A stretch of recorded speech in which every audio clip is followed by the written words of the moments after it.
ہم عید میلاد النبی نہیں مناتے لیکن یوم پاکستان مناتے ہیں۔ بعض اوقات لوگوں کے ذہنوں میں ایک شبے کے طور پر یا ایک سوال کے طور پر پیدا ہوتی ہے۔ ہم 14 اگست کی تقریب منایا کرتے ہیں۔ اس موقع پر کبھی مختصر کبھی مفصل اجلاسات بھی مقرر ہوتے ہیں، منعقد ہوتے ہیں، جس میں پاکستان کی تاریخ بھی بعض اوقات بیان کی جاتی ہے اور پاکستان کے مقاصد کا بھی ذکر ہوتا ہے۔ بعض مرتبہ دلوں میں یہ خیال پیدا ہوتا ہے کہ ہم جو اپنے آپ کو حضرات علماء دیوبند سے وابستہ قرار دیتے ہیں اور انہی کے خوشہ چیں ہیں، کیونکہ ہمیں اس بات پر مکمل اعتماد، الحمدللہ مکمل اعتماد اور یقین ہے کہ حضرات اکابر علماء دیوبند ہمارے بہترین اسوہ اس لیے ہیں کہ وہ اتباع سنت کی تصویر ہے، اور ہمیں اس بات پر مکمل اعتماد ہے کہ اہل السنت والجماعہ کا جو طریقہ ہے وہ ہمارے حضرات اکابر علماء دیوبند اس کا مظہر ہے،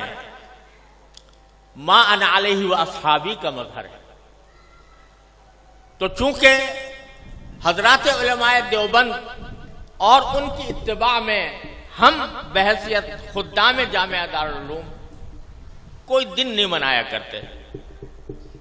کوئی کسی کی برسی نہیں منایا کرتے، کسی کی پیدائش کا دن نہیں منایا کرتے، یہاں تک کہ اس کائنات میں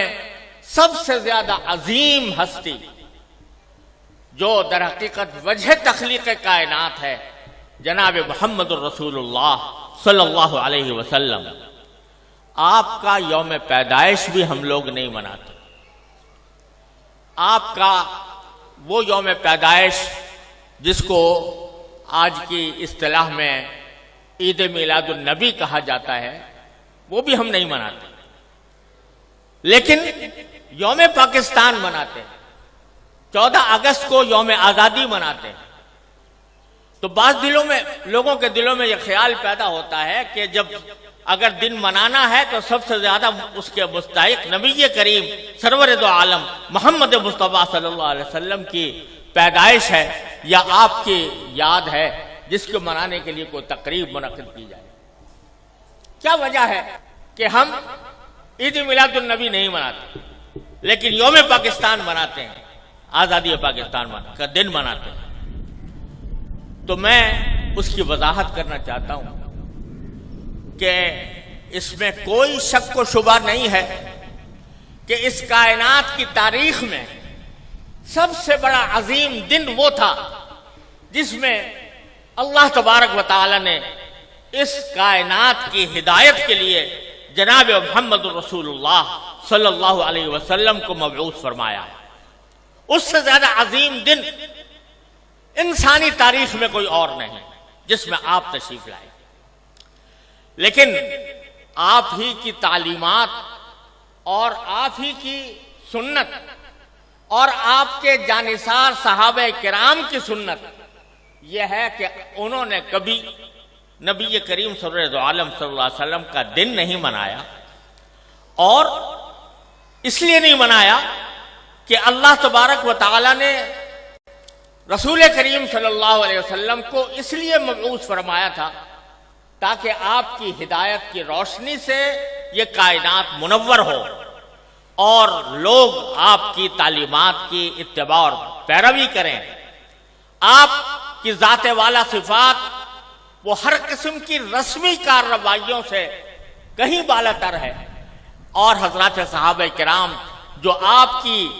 زندگی کے ایک سانس کے بدلے اپنی ساری زندگیاں نچھاور کر سکتے تھے، انہوں نے کبھی یہ دن نہیں منایا۔ جب انہوں نے جو کوئی چیز نہ منائی ہو اور انہوں نے اس سے اعتراض کیا ہو اور اس کے بجائے ساری زندگی اتباع سنت کی کوشش کی ہو، اس کو اگر ہم منانا شروع کریں تو دین کے اندر ایک اضافہ ہوگا، دین کے احکام میں ایک اضافہ ہوگا، اور دین کے کام میں کوئی اضافہ وہ بدعت کہلاتا ہے۔ من احدث فی امرنا ھذا فہو رد، تو وہ بدعت بن جاتا ہے، کیونکہ وہ ایک مذہبی معاملہ ہے۔ عید میلاد النبی مذہبی تقریب کے طور پر منائی جاتی ہے، مذہبی عید کے طور پر، عید کا نام اس کا رکھا گیا ہے، اور وہ مذہبی تقریب ہے۔ اور مذہبی تقریب اگر کوئی شخص مذہب کا حصہ سمجھ کر وہ بنائے گا تو دین میں ایک اضافہ ہوگا جس کا نام بدعت ہے۔ اس لیے ہمارے اکابر علماء کرام نے اس بنانے کا اہتمام نہیں کیا۔ جہاں تک یہ 14 اگست کا تعلق ہے، 14 اگست کے یوم آزادی کا تعلق ہے، یہ کوئی مذہبی تقریب نہیں ہے، یہ کوئی دینی اجتماع نہیں ہے، یہ دینی تقریب نہیں ہے، بلکہ یہ ملکی تقریب ہے، اور ملک کی آزادی کے طور پر، اس کے ایک نشان کے طور پر اس کو منایا جاتا ہے۔ کوئی شخص بھی جو اس کو منانے والا ہے وہ اس کو دین کا حصہ سمجھ کر نہیں بناتا، اس کو مذہب کا جز سمجھ کر نہیں بناتا، بلکہ ایک ملکی تقریب ہے۔ ایک ملک کا اللہ تبارک و تعالیٰ نے ایک ملک ہمیں عطا فرمایا، اور ایسا ملک عطا فرمایا جس کی تفصیل مولانا عزیز الرحمان صاحب نے بیان کی ہے، تو وہ ہم ایک ملک کی تقریب کے طور پر بناتے ہیں۔ بدعت اس وقت بنتی ہے کوئی چیز جو شریعت میں نہ ہو اور شریعت کا حصہ اس کو بنا دیا جائے، لیکن یہ کوئی شریعت کا حصہ نہیں، یہ کوئی دین کا کوئی دینی تقریب نہیں، دینی عید نہیں، دینی مذہب نہیں، دین کا کوئی مذہبی حصہ نہیں،